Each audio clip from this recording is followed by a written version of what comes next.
ফাইলে 1% টাকা আগে গুনে নেবে, তালিকা দিবে, তারপরে সই করবে। রংপুর সিটি কর্পোরেশন একটা সাজানো বাগান ছিল, সেই বাগানটাকে এই কিছু গুড়ি কয়েক কর্মচারী কর্মকর্তা আজকে ধ্বংসের দ্বার প্রান্তে নিয়ে গেছে। রংপুর সিটি কর্পোরেশনের নির্বাচন একটি অবাধ, সুষ্ঠু এবং নিরপেক্ষ নির্বাচনের মধ্য দিয়ে আজকে রংপুর সিটি কর্পোরেশনের 44 জন কাউন্সিলর এবং একজন মেয়র নির্বাচিত হয়েছে, যেখানে 198টা ভোট সেন্টারের মধ্যে একটা ভোট সেন্টারেও কোনো কমপ্লেইন হয় নাই। সেই নির্বাচনে নির্বাচিত জনপ্রতিনিধিরা স্বাভাবিকভাবেই এই 5 বছর এই পরিষদ চালার কথা, কিন্তু হঠাৎ করে আপনারা এই পরিষদকে বাতিল করলেন। এখনো স্থানীয় সরকারের যে আইন আছে 2009 সালের যে আইনটা, সেই আইন এখনো বলবৎ আছে, কিন্তু সেই আইনকে আপনারা কলাপস করে দিয়ে আপনারা ব্যক্তিগত সিদ্ধান্তে আজকে আপনার সিটি পরিষদকে বাতিল করে দিলেন। আমরা যদি ইতিহাস দেখি যে বাংলাদেশের জন্মলগ্ন থেকে অদ্যাবধি সরকার অনেক পরিবর্তন হয়েছে, অনেক সরকার গেছে, অনেক সরকার আসছে, কিন্তু কোন সরকার এই স্থানীয় সরকার প্রতিষ্ঠানের মধ্যে হাত দেয় নাই। কারণ একটাই, যে স্থানীয় সরকার প্রতিষ্ঠানের সঙ্গে জনগণের সরাসরি সম্পৃক্ততা আছে। আজকে একই দেশে কয় আইন ভাই? আজকে একটা দেশে কয়টা আইন? কিভাবে দেশ চলছে? আজকে ঢাকা দক্ষিণের মেয়র আমাদের ইশরাক সাহেব, উনি মেয়র হোক, এটা আমরা স্বাগত জানাই। আজকে চিটাগাংয়ের মেয়র যারা ভোটে অংশগ্রহণ করে, ভোট বয়কট করেও তারা আজকে মেয়র হয়েছে, তাকে আমরা স্বাগত জানাই।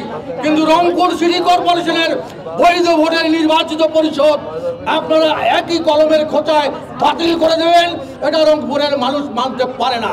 আবার বৈষম্যের শিকার আমরা এখন দেশ চলছে মব ভায়োলেন্স, মব করতে পারলেই জয়। ওই যে কথা আছে না, যে আইন খালি গাইনের উপরে এক নোক্তা, বুঝলেন না?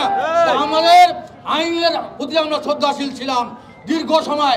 একটা মেয়রকে অপসারণ করা হলে, একটা কাউন্সিলরকে অপসারণ করা হলে 90 দিনের মধ্যে ওই শূন্য আসনে নির্বাচন হয়।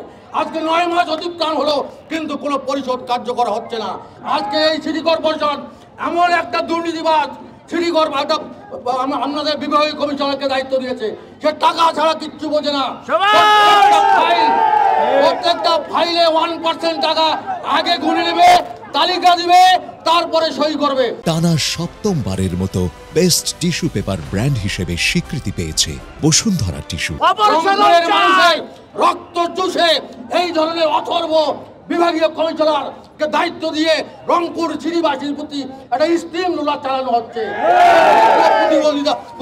আমরা প্রতিবাদ করছি বিলম্বে এই যে কয়েকদিন পরিষদ আছে, তার মধ্যে এই যে বিভাগীয় কমিশনারকে এখানকে অপসারণ করে যোগ্য মানুষকে আপাতত দায়িত্ব দিয়ে নাগরিক সুবিধা নিশ্চিত করার জন্য অনুরোধ করছি।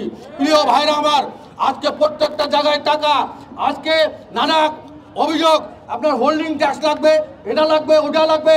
কারণ আমরা মেয়র ছিলাম না, আপনার হোল্ডিং ট্যাক্স, আপনার উৎস কর কালেকশন করবে ভ্যাট অফিস।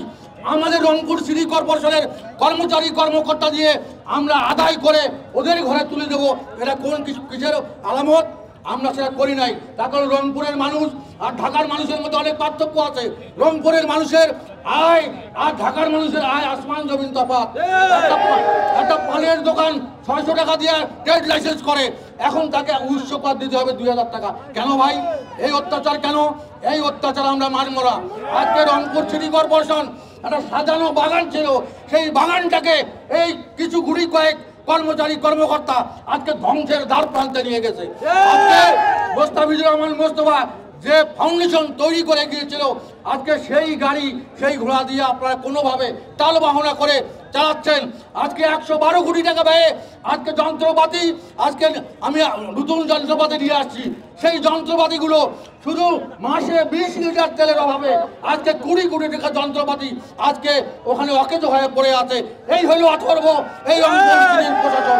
প্রিয় ভাই আমার, এই প্রশাসন যদি আরো থাকে কিছুদিন, তাহলে এই সিটি কর্পোরেশনের হয়তোবা ওই ইট আর পাথর থাকবে, কোনো কিছু থাকবে না। ভাই আমার, আমাদের রংপুরবাসীর কাছে আমার অনুরোধ, দল ও মত নির্বিশেষে সবাইকে নিয়ে ঐক্যবদ্ধ প্রচেষ্টার মাধ্যমে এই ধরনের স্বৈরাচারদেরকে বিচারিত করে জনগণের প্রতিনিধিত্ব এখানে তৈরি করতে করতে হবে ভাইরা আমার। আজকে আপনারা কথায় বলেন দিনের ভোট রাতে করছে, আপনারা আমির নির্বাচন করছে, কে করেছে? এই বিভাগীয় কমিশনার, এই জেলা প্রশাসক, এই পুলিশ সুপার, তারা করেছে ভোট। আজকে জনগণের উপর আপনারা দোষ দেন।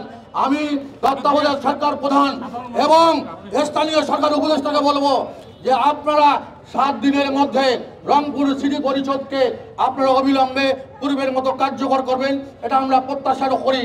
আর যদি না করেন, ঈদের পরে 12 অথবা 13 তারিখ থেকে লাগাতার কর্মসূচি হবে এবং এই সিটি গেটের সামনে মঞ্চ হবে।